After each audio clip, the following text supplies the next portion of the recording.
할렐루야, 우리의 넓고 깊고 크신 하나님의 사랑 안에서 우리 함께 기쁨으로 찬양하겠습니다.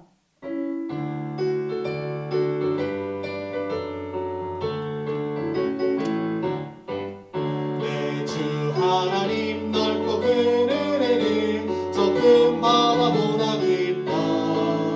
너 곧 주를 불러 깊은 데로 저 한가운데 가오라. 언덕을 떠나서 참파에 배 띄워 내 주 예수 은혜의 바다로 내 맘 던져가라. 왜 너 인생은 언제나 거기서 저 큰 바다 물결 보고 그 빛 모르는 깊은 바다 속을 한번 헤아려 안 보나. 언덕을 떠나서 참파에 배 띄워 내 주 예수 은혜의 바다로 내 맘 던져가. 많은 사람이 얕은 물가에서 저 큰 바다 가려다가 찰싹거리는 작은 파도 보고 마음 약하여 못 가네. 언덕을 떠나서 참파에 배 띄워 내 주 예수 은혜의 바다로 내 맘 던져가. 자 곧 가거라 이제 곧 가거라 저 큰 은혜 바다 향해. 자 곧 내 너를 저 깊은 데로 가라. 바다로 언덕을 떠나서 참파에 배 띄워 내 주 예수 은혜의 바다로 내 맘 던져가라.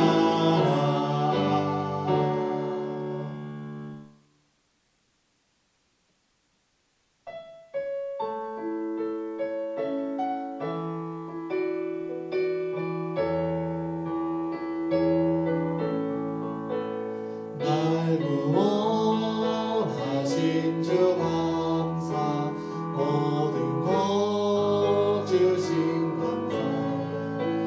지난 추억이네 감사. 주 내 곁에 계시네. 향기로운 봄철에 감사. 외로운 가을날 감사. 사라진 눈물도 감사. 나의 영혼 평안해. 응답하신 기도 감사.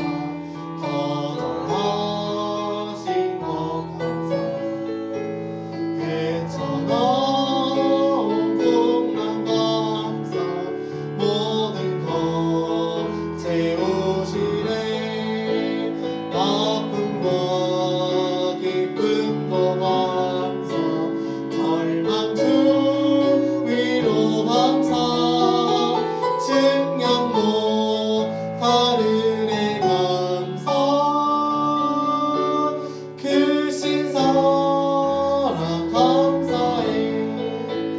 길가에 장미꽃 감사. 장미가 시도 감사. 따스한 가정 희망 주신 것 감사. 기쁨과 슬픔도 감사. 하늘 감사. 내일의 희망을 감사. 영원토록 감사해. 네, 오늘 성경 말씀은 시편 52편 5절에서 9절 말씀입니다. 봉독해 드리겠습니다. 그런즉 하나님이 영원히 너를 멸하심이여 너를 붙잡아 내 장막에서 뽑아내며 살아있는 땅에서 내 뿌리를 빼시리로다. 의인이 보고 두려워하며 또 그를 비웃어 말하기를 이 사람은 하나님을 자기 힘으로 삼지 아니하고 오직 자기 재물의 풍부함을 의지하며 자기의 악으로 스스로 든든하게 하던 자라 하리로다. 그러나 나는 하나님의 집에 있는 푸른 감람나무 같음이요 하나님의 인자하심을 영원히 의지하리로다. 주께서 이를 행하셨으므로 내가 영원히 주께 감사하고 주의 이름이 선하심으로 주의 성도 앞에서 내가 주의 이름을 사모하리이다. 아멘. 오늘 시편 말씀에는 이 주제가 달려 있습니다. 아마 성도님들 성경책에도 써 있으실 텐데 먼저는 다윗의 맞쓰길은 지혜라는 뜻입니다. 다윗의 지혜이시라는 뜻이 적혀져 있고 이어지는 소주제가 에돔인 도액이 사울에게 이르러 다윗이 아히멜렉의 집에 왔다고 그에게 말하던 때에라고 구체적으로 명시하고 있습니다. 사무엘상 22장의 내용 이 사건일 때 다윗이 쓴 시입니다. 그래서 이 시편을 읽을 때는 이 사무엘상 22장의 내용도 읽으시고 같이 묵상하시면 훨씬 더 묵상하시는 데 도움이 될 것입니다. 자, 이 당시 다윗은 자신을 질투하여 죽이려고 하는 사울을 피해서 급하게 도망 중이었습니다. 급하게 도망 나오느라 아무것도 챙기지 못했던 다윗은 먼저 당시 대제사장이었던 아히멜렉에게 찾아갑니다. 그곳에서 이제 성막의 떡도 얻어먹고 또 자신이 죽였던 골리앗의 칼도 그곳에 있었는데 그 칼도 얻어서 재정비한 후에 그곳을 떠나 또 도망치게 됩니다. 이때 제사장은 다윗이 사울에게 쫓기고 있는 상황을 전혀 알지 못했습니다. 그런데 그 상황을 목격한 도액이라는 신하가 있었는데 사울 왕에게 아히멜렉 제사장이 다윗을 의도적으로 숨겨주고 먹여주고 도망 보냈다라고 고발을 거짓으로 하게 됩니다. 다윗을 놓쳐서 화가 났던 사울 왕은 이에 아히멜렉을 비롯하여 그곳에 있는 모든 제사장 85명과 함께 그 성읍의 사람들까지 남녀노소 할 것 없이 젖먹이 어린아이와 가축들까지 전부 죽이는 끔찍한 일을 벌이게 됩니다. 그리고 그 사륙에 가장 앞장섰던 자가 바로 이 아히멜렉을 고발했던 도액이란 자였습니다. 그래서 오늘 말씀은 도액을 가리키는 말씀이 많은데 도액을 악을 사랑하고 포악한 자로 표현하고 있습니다. 도액은 오로지 자신의 성공을 위해서 사울에게 거짓을 섞은 고발을 했고 하나님의 제사장들을 직접 자신의 손으로 죽이기까지 했습니다. 그러면서도 하나님을 전혀 두려워하지 않고 자랑스러워했습니다. 오늘날에도 이러한 사람들이 있습니다.